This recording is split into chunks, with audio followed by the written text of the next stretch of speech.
Hello, everyone. Welcome back to the Xeno Nest podcast. It's been a while. A lot of stuff happened. We're here to discuss, first and foremost, Xenoverse 2 stuff. But before we get into that, introduce my guest here.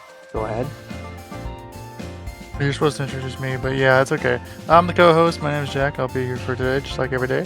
We're back talking about Xenoverse 2 Future Saga. It's an even era, Pat. It's an even era. Yeah. We're ready for Xenoverse 3, though. But let's talk about Xenoverse 2. So we started the Future Saga. Well, actually, we finished the Future Saga the other day, and man, that Chapter 4 DLC was really good. Few's definitely a great character. There's a lot I could say about him because originally when we first met him, I forget when it was. But I feel like we got to meet him. I'm pretty sure it was sometime. I think the DLC before Infinite History or during Infinite History. Maybe I'm mistaken. But originally, when I saw Feel, I was like, okay, he seems like a fun little character, but I'm not sure if he's gonna like do much because over the past couple DLCs, he's just been like, all right, guys. He pops up in the time nest, says, guys, I did it again. I did a thing. That has been the plot for what he's been doing for the past couple of years, and it's a very funny bit that he's kept up. But this whole Future Saga chapter story has really been making him into a pretty good character, especially with the way it's the story. For me, anyways, before he just kind of seemed more like a plot device than a real character, just to give you something to do. He just shows up, he's just mischievous, he was not really a villain, but he's not really a hero, he's just here. His motive at the time, and for a while, was always just doing experiments and messing with time for those experiments, and it just seemed like one of those things where he was just going to annoy us forever and give us something to do. So for me, he never really seemed like anything more than just like, he's just there to keep the game going. And then they actually gave him a pretty good story, I would say. He started out as just like a little... I think menace to society. Yeah, well, I was gonna say his lore is just that he's just a guy that was spawned in, and then he eventually started to. Son of Mira and Toa. That still remained. That was always like an experiment, wasn't he? Well, yeah, he was a. He himself was still son of Mira and Toa, and he got introduced to us officially via Deborah, but before he got by Few. And he was supposed to rule Demon Realm, but obviously he didn't vibe with that. Instead was like, I'm just gonna mess with time instead. But would then fix the timeline afterwards to, not make any of that. Because he was a big fan of all that evil stuff anyway. Yeah, he was always kind of indifferent about it, but he said it himself, he's a bad guy too. At the end of Chapter 4 DLC, he's like, I'm not entirely someone worth saving, but I get it. Like, so I think he's more on the morally gray side more than anything. Especially since he's one of the... His actions at the end of the or his actions for what he was trying to do in Future Saga were good at heart, but bad way of doing it at the end. Yeah. Which I thought was a really captivating way to end his to formulate his character compared to like Heroes, where he wasn't really too different compared to all the other demons we met. Yeah, I feel like the demon race in general, pre-Daima, was always just kind of destined to be bad guys, and they never really used them as anything more. I could be wrong, because there are other demon race characters in Heroes who I don't know the full context of their story to, but I don't think they were entirely evil-natured either. So it might not have been a new concept to make demons like Few exactly, but at the same time, Few is our first neutral character, I guess you could say, up until the end of Future Saga. I would have to agree, and that's just interesting in general because Dragon Ball really is cut and dry in their villains. They're always either you're on the good side or you're on the bad side, and Few was one of those characters, along with the Time Patroller, where we finally got somebody who was just like kind of both, I thought that was really interesting that both the player and Few got to be on both sides of the spectrum, and we got to see kind of like, okay, well, what happens if you play both sides? We're always either the Z fighters or the villains, and Few is either helping one or the other, and never just one or the other. So I think that him as a character was just really interesting for us to really expand on it, because we learned a lot about characters. I think one of my favorite moments of like him like messing around was when he brought Jiren to Goku Black and Zamasu to complete their Zero Mortals brand, and you wanna know who he brought in to like fight against them? Tapion, bro. Genius. Because Tapion's gonna do something against Jiren. That flute, save me. In fairness, it was really cool at the time because he had him team up with Future Trunks, and it was a really sick animated CG moment. But damn, you couldn't have brought like anyone else other than Jiren. Like I don't know what Jiren was supposed to be doing there. Jiren was not the guy to call. Few has an obsession with Jiren because that is not the first time. I was gonna say, Jiren. yeah.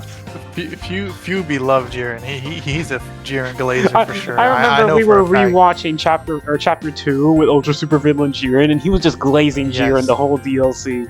The entire DLC was glazing. Every character in that DLC was glazing this man. It was fucking Prime Dado in the flesh, bro. Fucking talking about this man. Some freaking Jiren meat riders. All of them. Every single character is a Jiren meat rider. Get off this man, bro. He doesn't care about you. He doesn't care about you. He doesn't care about anything but power. Oh no, I honestly think that the Ultra Super Villain, bro, revisiting that DLC, well, revisiting for you and seeing it for the first time for me, I think the Ultra Super Villain transformation fits him very well. I actually kind of like it on I'm gonna be mad like forever and ever that they never made his Ultra Super Villain playable. They give you his outfit. So like technically speaking, oh yeah, you could make a build for your CAC, but they didn't make Few himself playable, and I feel like that's such a spit in the face, because it's right there, and like in fairness, they didn't make a Final Form Mira or a Demigorgon playable because they're like boss characters and whatnot. Even Merge Zamasu with the corrupted arm isn't playable in the game still because he's like a boss character, different than anyone else. But oh man, they could have made him. The game's over. Give it to us. Yeah, the game is over. Nobody cares. Well, I mean, I care. That's what I'm saying. Well, they don't care. No, the Bandai doesn't care. The game is over. They're putting all resources now into Xenoverse 3. Who cares? Just give us the assets. I don't care if it's buggy. I want to see it. It's in the game. Give it to us. Xenoverse and Revamp, they can play with Merge Zamasu because they have the files. I mean, at this point, the PC version will probably add that Few at some point. Yes, the PC version is just going to be winning forever and ever. It's going to be a shame because console players are just stuck in oblivion, which, I mean, that could be a different topic, but console hasn't been looking too fair for the past couple of days, at least for PlayStation especially, but different topic. Anyways, back to what I was saying with Few.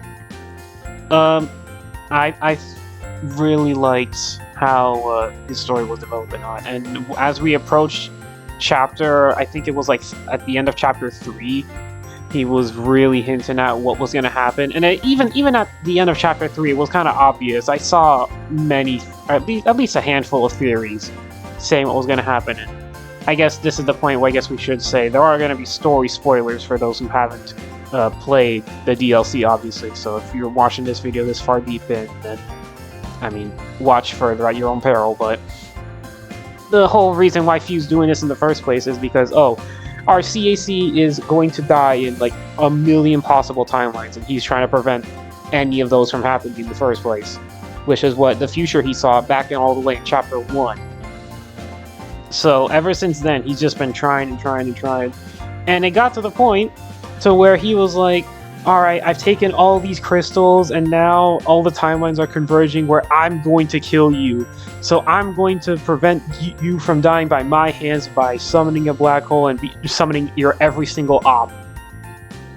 Well, his plan was to eliminate all of the people that killed him. So that includes all of the villains like Janemba, Kid Buu, and then himself. He was going to erase himself to make it so that our CAC could survive. Which, again, as big of a Jiren Glazer as Few is, he's an even bigger CAC Glazer. This man had like 3 experiences with us. We fought him like 70,000 times, and he just decided on some Naruto Sasuke shit that we were his best friend for life and worth dying for, I guess. That. Yeah, no, like he's literally the. I would go as far to say as Few's the Naruto in this story. I think we are the Sasuke. Because this man stopped at nothing to save us, and we were just like, bro, I don't even know your name. Like, who are you? Like, that is absolutely how Rhyme was playing the DLC. Like who is this guy? Why are you? Are you? We're not friends, are we? Few 1,000,000% was like standing outside of the Time Patrol barbecue, like on the other side of the fence, and was like, yeah, remember that time I was there at the barbecue? Bro, you were on the other side of the fence. You were just watching us. You were not invited, bro. You were just on the other side of the street. I'm really glad you guys invited me to the cookout. Bro, what? There wasn't even a cookout. Whose house were you outside of? It's hilarious because he can just go at any time to a different timeline and just be friends with a different CSE, but he chose to save our version, so good for him. He kind of real for that.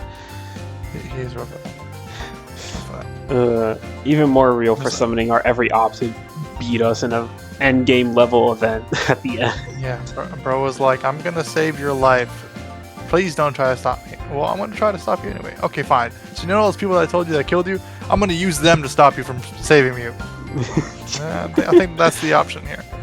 Summon Janemba and Kid Buu. The first fucking thing is like, oh yeah, Janemba kills you. He's the first person he summons, by the way. Can I say, I was so caught off guard. I was like, wait, Janemba kills me? And I'm like, oh no, never mind. I died of more than just Janemba. That makes sense. No, everybody kills you. But it's just like, okay, so we all die. But the reason that he did that, though, was it was either hinted and directly stated that he wanted us to not care for the villains and try to save them.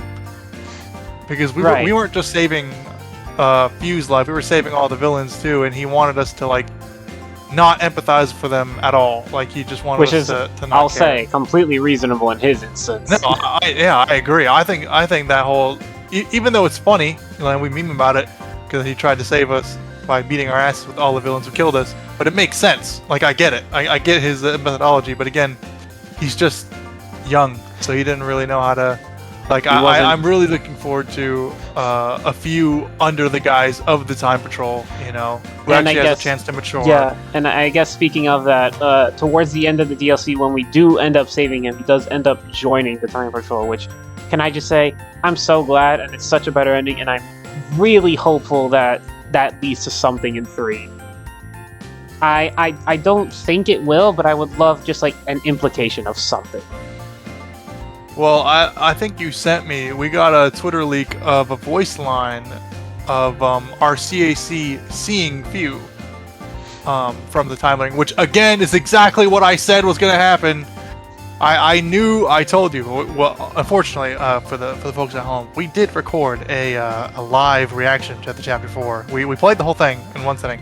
Played the whole thing. File got absolutely obliterated for no reason because I do not have a proper recording set up at the moment, and it didn't record. But I did play it live. I was there. I still have technically the voice files, but there's no gameplay. So that's why, if you're watching this and you didn't see my YouTube post, that's why I didn't post any Chapter 4 gameplays, because I literally have none.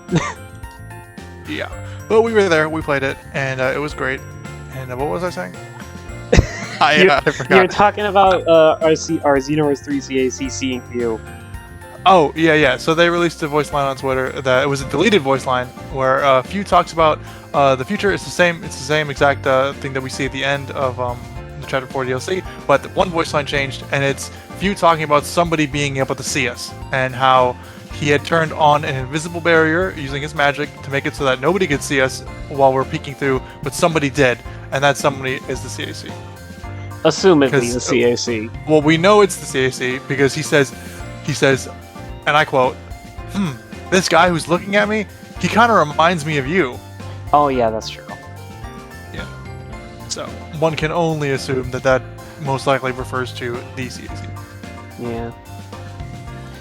I would love if that was like, imagine that's like the beginning cutscene of 3 or something. Or maybe like an end credit scene. I don't think well, see, the thing about that specifically leads me to like this if it's true, right? If they actually, because it's deleted, so they might have changed that. They might not use it for whatever they're doing with that scene. It's probably a scrap voice line now. Yeah, well, it is probably. But we know that from the demos and the trailers that we've seen, again, all of this is privy to change. But from everything we've seen, our CAC gets summoned to the Shenron, or by Shenron, to this new world, and if Few is the one looking into the time ring, into the future, it's highly unlikely that Few is the person, or anybody Time Patrol related, is the person who brought our character to the world. It's most likely just a case of just like, oh, well, there's something else going on that I have no idea about, you know, and it's just kind of there. Yeah, we'll have to see as well, like, who exactly summoned us, because back in Xenoverse 1, it was Trunks who summoned our Xenoverse 1 CAC into the world. In 2, our CAC immediately spawns in Kanton City as just a normal patroller. We're not summoned via Shenron, as far as I remember correctly, but we are just a patroller that exists in Kanton. So so that's something I'm curious to know, is that who's gonna be summoning us into 3, I guess. But back to Xenoverse 2. Future Doom, am I right? Future Doom, pretty cool name. Unfortunately, it's too much like God Doom, but I like Future Doom as a character. Unfortunately, he doesn't have his own model, and they most likely just made him dark-looking Few to save, you know, assets and resources. But I like to think that it also had something to do lore implication-wise, that this creation was made out of Few's. Like he said that it's made out of all of the villains combined into one. Yeah, all the bad timelines combined into one. But I like to think that it's also part of, you know, Few's also. I was gonna say I like to think that's also on purpose, as like an. Yeah. That's what I mean. I like to think that it's like, for headcanon reasons, I'm gonna say that that it was on purpose, that they made him look like Few, because I think that is a good design choice. Yeah, no, I agree. I think it's a perfect, because again, his wish to save us ended up becoming dark as he twisted everything. He led to destruction in Kanton City. He kidnapped all these people. He did all these horrible things. So I think, you know, contextually speaking, and just like as like a lore thing, it just makes sense that the dark future would look like Few, because Few's idea for a bright future led him down a dark path. I think that's just like good writing.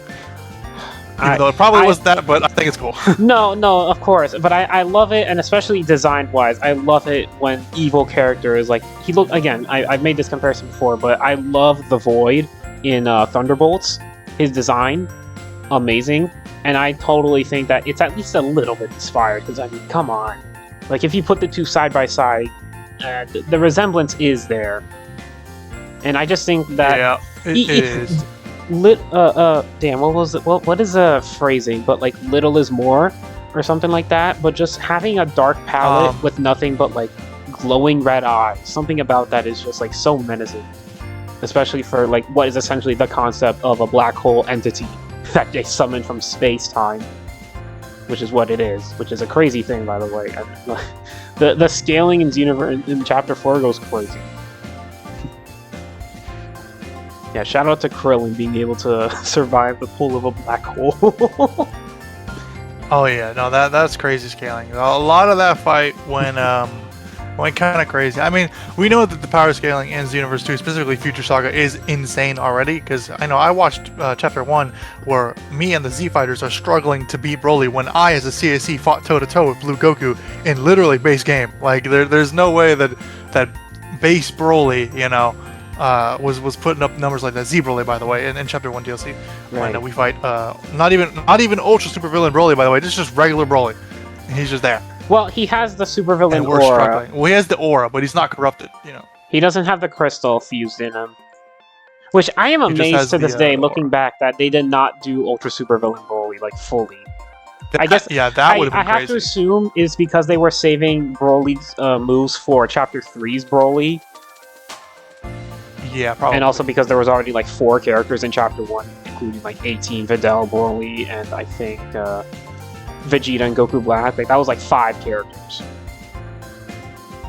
Yeah, we had a lot of characters in Chapter 1. A lot. But it's okay. More characters, the better. Yeah. I don't think anybody complained about all that. Well, I mean, I'm we didn't have to get Videl Mom. Yeah. I don't think we had to get Videl Mom. But, you know, it's welcome. R.I.P. everyone who wanted Bergamo, bro. Every other character in the Kanton vote got in except him. Damn. R.I.P. Bergamo, bro. Imagine Bergamo doesn't appear in the Xenoverse 3 either. That'd be hilarious. That would be hilarious. R.I.P. the Bergamo Troopers. Oh my god. Unfortunate. But I mean, yeah. Overall, though, I do think like Future Saga. I'm gonna miss. I'm probably gonna go back and like replay it a bit now. I don't even have all the DLC. I actually did not buy Chapter 3 because I just wasn't interested in it at the time, and I was doing other stuff. But Chapter 4 was just such a good like send off. Yeah, no, even I would consider purchasing it just for how hype it was, watching the cutscenes and playing through it myself. It was very fun, and actually we'll talk about that too. Chapter 4 introduced some things that they've never done, which I think is them showing us what's to come for the future of Xenoverse. The boss fight. You want to talk about the boss fight? How in depth it was, and how many new mechanics they introduced. Future's Doom, and also we'll get into the Awoken skill that they added, which I think is a good Awoken skill. I really like the usage of it. But the way Future's Doom spawns so many obstacles like in your face around the map. Like I died like I think twice. Yes. One might have been my fault. One of them was your fault. I would have gotten a first try. For the record, chat, I actually did do it first try, but this bastard, because there's a QTE section it was a good QTE section, but I could not tell the difference between holding the button down or spamming it at the time. And this guy was like, "Bro, you gotta hold it down," as I clearly needed to spam the button. And because of that, I lost QTE and I died. Immediately. Yeah, he died immediately. Had to restart the entire 20-minute mission, by the way. This was a 20-minute mission. Had to restart the whole thing all over again. It was hilarious. I would do it again. Absolutely. Mods, blow his skull. Mods, sacrifices man on the next mountain. Mods, take his cheese away from the pizza. Mods, strike him with lightning. Anyway. But yeah, no, first time, huge. I am an advocate for Ultimate Ninja Storm having one of the best story modes in anime game history.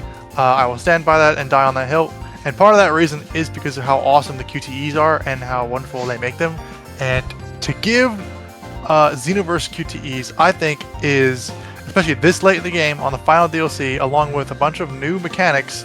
Like there was like hype. 4 different tutorials. Well, yeah, hype for a final boss, and I also think that they're doing this to test out reception for the new mechanics that they're going to be using in Xenoverse 3 story mode, missions, and all that. What are your thoughts on that? You think that's the case? I would love implementation of QTEs, just like anything to make it more in-depth. I think QTEs are a severely underrated game mechanic in general. Maybe it's because I don't play enough like normal games. Like I'm sure there's a bunch of games out there with QTEs that aren't like the ones I typically play, but I feel like I rarely see games with QTEs now. Maybe that's just me, or like they do them at very like once throughout the whole game. Yeah, well, a lot of the best story games in general, if we're talking just PlayStation offhand, I mean, we have Wolverine coming up, the Insomniac games, all of them have QTEs, God of War, Last of Us, all these high value story games. They all incorporate a lot of the mechanics that we saw in that last fight, including, but not limited to, just QTE. So I think seeing them experiment, I'm really excited for what they're going to be doing for the story mode here, because we might get a lot of. We're looking at 20. We talked about this in the podcast, the interview. Go look back. I think it was episode 2. But we're confirmed to have 20 to 30 hours of gameplay here, and I think that there's a lot of room there for a lot of them to experiment like this. But I think Future Doom was definitely one of the best boss fights, if not the best boss fight in the game, because you went through 3 phases of I want to just beating him, and it. Granted, he did have super armor at some points, which made it annoying, but his mechanics His mechanics made it interesting enough to where I could overlook the super armor, and also I could just brute force it thanks to the new transformation that they gave, which I'm going to call it what it is. It's called Power to Overcome, but I'm going to call it Ultra Superhero because I like that name better. It's easier to say.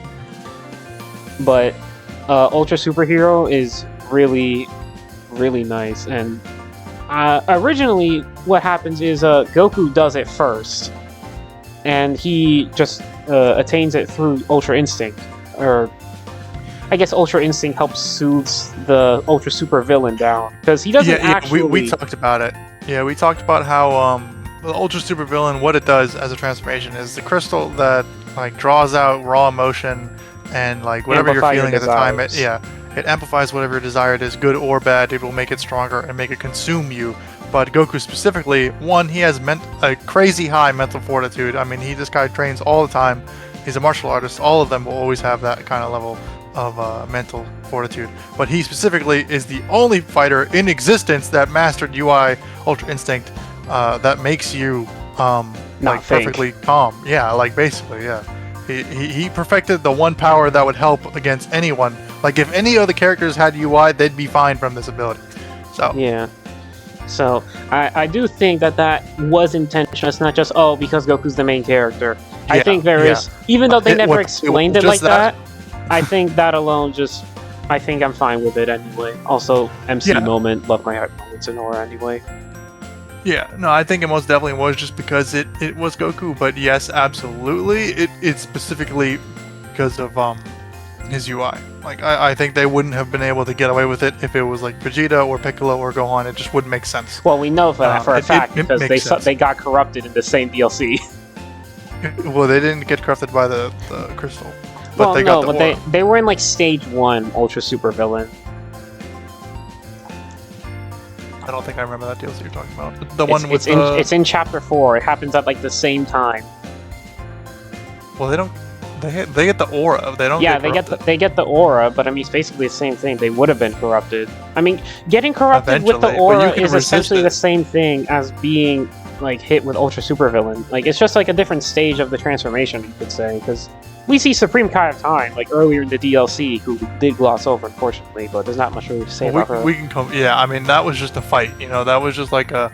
I feel like at that point, for story purposes, I get why it was short. It works out, but at the same time, I do wish that they could have done more.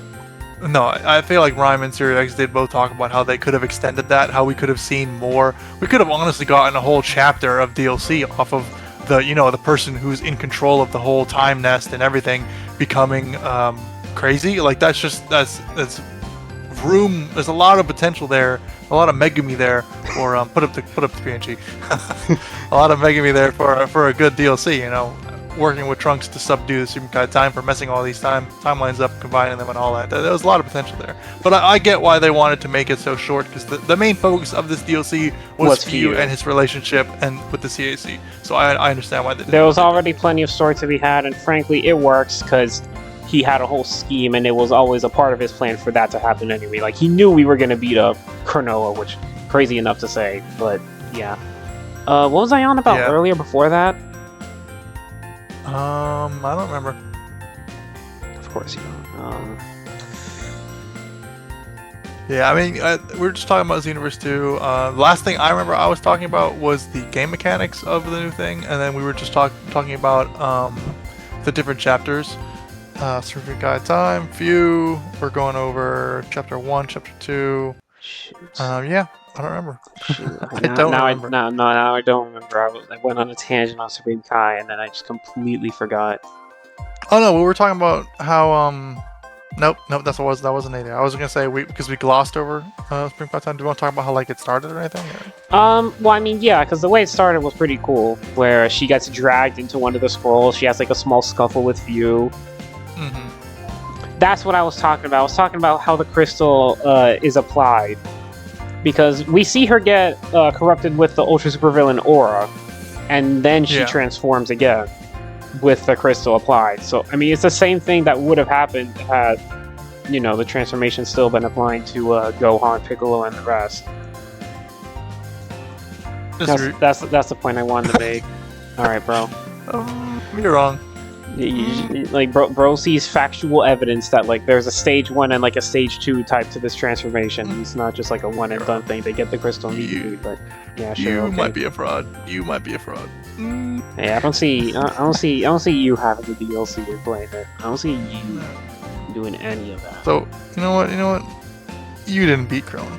I don't want to talk. I did beat Krillin. Oh, you didn't. We lost. We includes both of us. The audience doesn't even know who you're talking about. So guess what? Your logic doesn't even work here. We're in a podcast. Stick to your power doesn't. Your power Stay in character.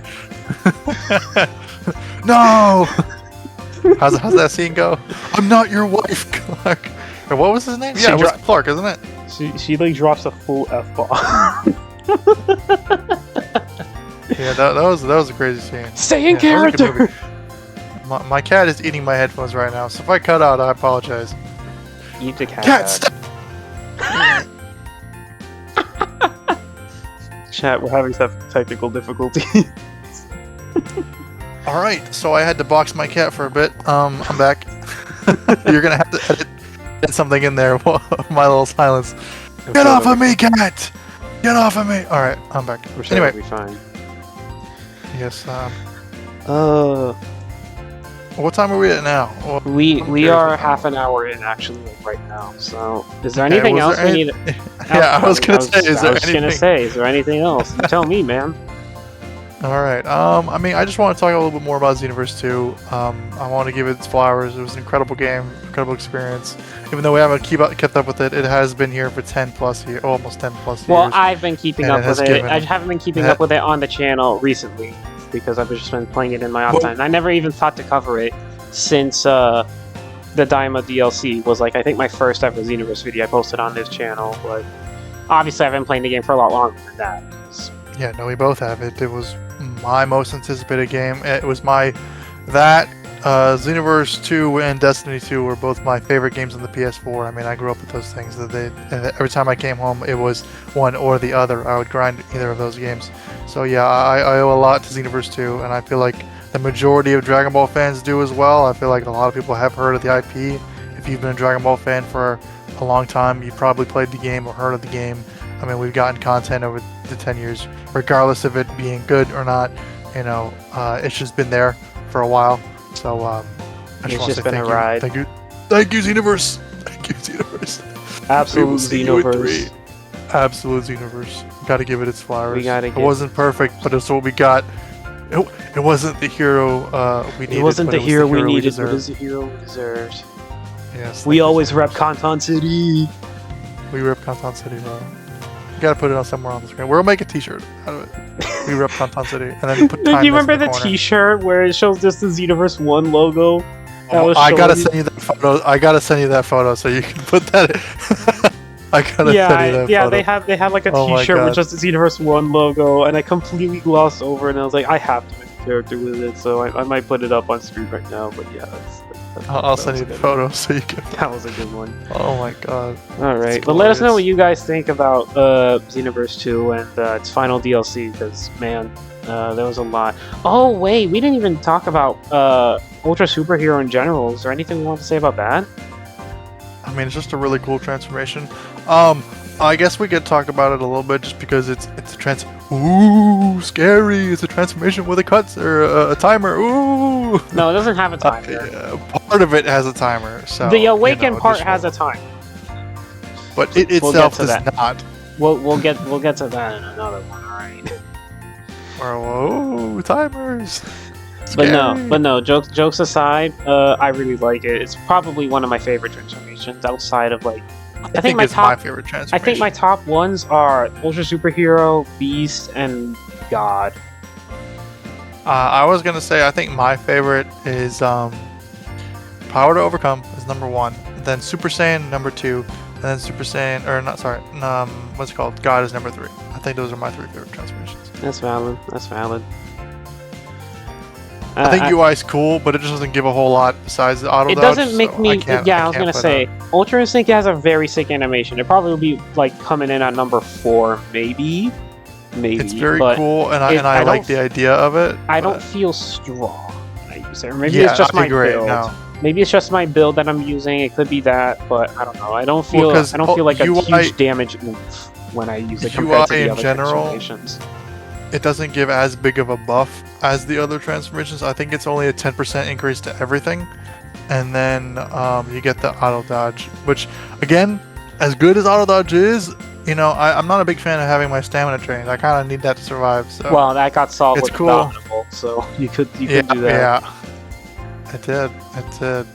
Well, yeah, I mean, that's it, right?